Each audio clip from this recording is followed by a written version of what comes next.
So let me say good afternoon. My name is Michelle Gowdy. I'm the Executive Director of Virginia Municipal League, and we're so happy to have you all here today to join our newly elected officials conference. And we're going to hope it goes smoother from now on.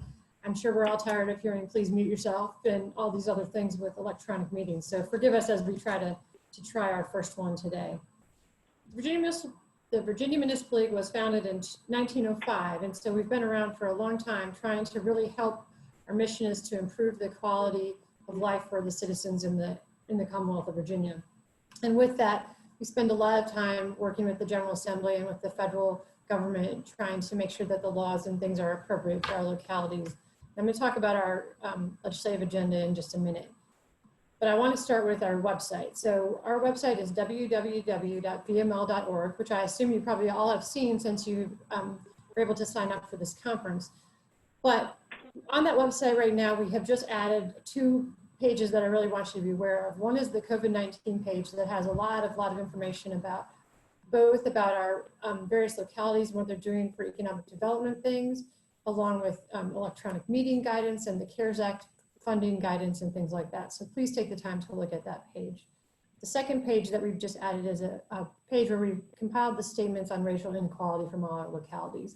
And if your locality is not on there, please let us know. We're happy to add it there. But it is really powerful to read all the various statements from our localities, and really proud of all our localities and what they have been able to do and are willing to say. So please take the time to look at that page as well.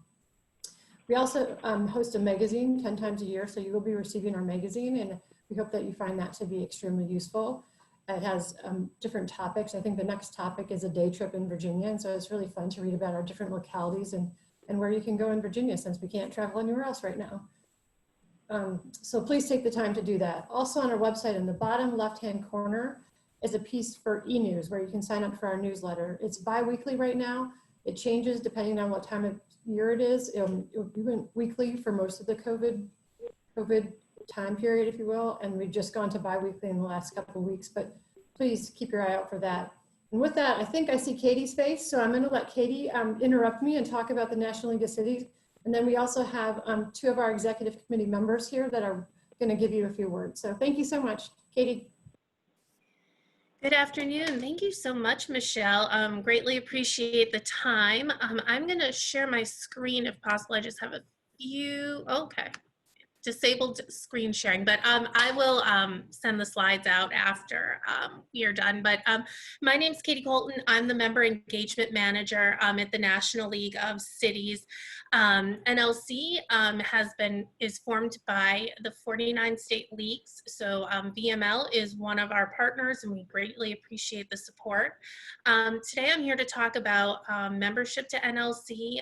Many of you may not be aware, but VML participates in our affiliate membership program. What that means is for municipalities under 20,000 and below in population, your dues to NLC are paid for by VML, so you are members.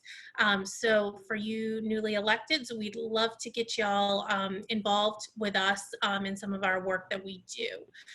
Briefly, I just want to talk about what NLC is and what we do. We're the voice of America's cities, towns, and villages, representing more than 200 million people across the country. And our mission is to strengthen local leadership, influence federal policy, and drive innovative solutions. Our bread and butter is federal advocacy, and we stand for local control and really advocate for an effective federal-city partnership. And we really strongly believe that when our cities and towns are stronger, our country is stronger. With COVID, we have shifted our focus to 100% COVID-related resources. In the beginning, we had local action tracker tracking ordinances that communities across the country were taking in response to COVID. Now we're focusing on recovery and reopening. And our big campaign that we are ramping up to end at the end of the month is our Cities Are Essential campaign. You may have heard of this, but with the next stimulus bill, we are fighting to get direct funding of $500 billion from the federal government to support local municipalities over the next 2 years. With the CARES Act, there were only 36 cities who received direct funding. So we are advocating strongly on the Hill for this right now, and you have probably received many of our messages to take action. In practice, it looks like $250 billion for 2020 and 2021 to be split evenly between cities and counties. Right now, I'd urge you to just visit our nlc.org website to get more information on the campaign and how you can get involved. Right now, we're really pushing members to call your representatives in Congress and let them know about the financial struggles that you're facing in your municipalities and why this funding is critical for your functionality. As an affiliate state member, we have a variety of savings and solutions programs that we offer our members free of charge.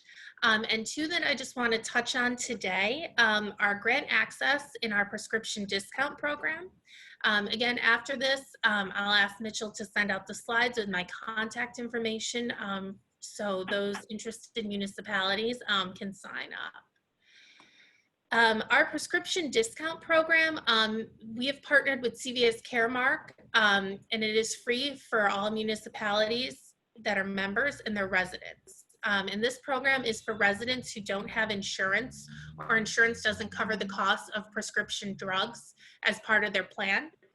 On average, folks are able to save about 24% off the cost of prescriptions. What they do is the municipality signs up with CVS Caremark, and then residents are able to go online and get this healthy hometown discount card.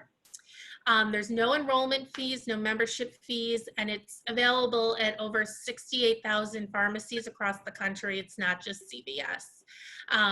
When the municipality signs up, they're given marketing materials, which you're able to give to your residents. And this has been a really great program. Many of our members have found this incredibly helpful, and their residents able to save a lot of money on the cost of prescription drugs. Finally, our most popular savings and solution program, I would say, is our grant access database. We have over 10,000 federal, state, private, and corporate grants that are available for communities across the country. You have the ability to set search parameters for what you're looking for. During COVID time, they have added a COVID-specific grant section of the database, so I'd urge you to take a look there. We give complimentary access to members to this database, one login for the entire city, and the staff can share that login. And for more information, I just urge you to go to grants.nlc.org. If your municipality is registered, happy to share the name of who has the login, and we can figure that out if we need to change that. But if you have any questions, please get in contact with me. I'll ask Mitchell to send that out as well, my contact information, but we are here for you as a resource. So if you have any questions regarding federal advocacy, best practices, please get in contact with us. We'd love to help.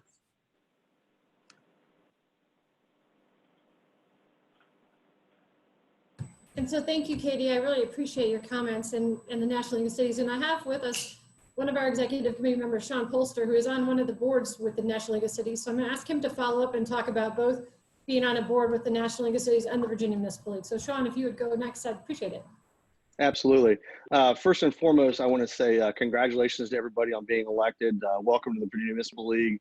And like Michelle said, I both sit on the executive committee for VML, as well as the executive committee for the National League of Cities, well, the board for the National League of Cities. Both organizations are great for advocacy, education. Like Katie said, the National League of Cities is great in connecting you with other elected officials from across the country. The problems you have here in Virginia in your cities, your towns, your villages, I will tell you are not unique. I attended my first National League of Cities event almost 7 years ago in Nashville, Tennessee. And it was amazing to see that other communities are dealing with the exact same issues that we are, and that the solutions aren't necessarily needed that are needed aren't necessarily large. Like if you look at the city of Seattle, we dealt with the opioid epidemic here locally in Warrenton. Well, the city of Seattle is dealing with it. Well, it's just a different scale. So we can scale down their approach to doing it. So it's important that you not only engage with the Virginia Municipal League, but as well with the National League of Cities if you have the capacity, if you have the time. So thanks again, Katie. Thanks again to all the staff of the National League of Cities. You heard about a lot of their programs. One of the committees that the National League of Cities has is called REAL, Race, Equity, and Leadership. Right now, that is a committee and that is a council that is doing a lot of work to advance racial equity, inclusiveness, and starting the discussion of local leaders. So there's a lot of tools beyond what Katie said available for you at the National League of Cities.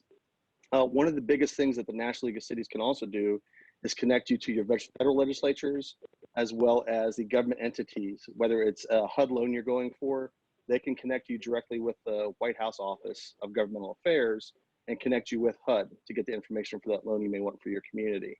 One of the things she did mention was the CARES Act, and that CARES Act funding that came to the localities here in Virginia, or is coming to localities, we're only receiving 50% of it. So when Katie talks about cities are essential, there's a reason why we want direct funding to localities.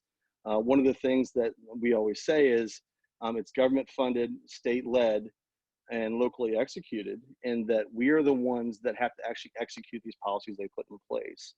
So only one locality in the entire Commonwealth of Virginia got direct federal funding, and that's Fairfax County. The rest of us are all waiting for the governor to release the funding. Now, out of that funding that was allocated for the Commonwealth of Virginia, the governor's only releasing 50% of that funding to localities. So the town of Warrenton, for example, is just getting over $850,000 when we should be getting double that amount. So again, that campaign is important to ensure the localities have the tools they need to effectively fight not only the pandemic, but the economic crisis that came out of this as well. Infrastructure. One of the things we always talk about infrastructure, and one of the pushes for the National League of Cities has always been ensuring that we have the tools available locally to execute infrastructure within our localities. So just a real quick synopsis of that. I wanted to give everybody a real quick update.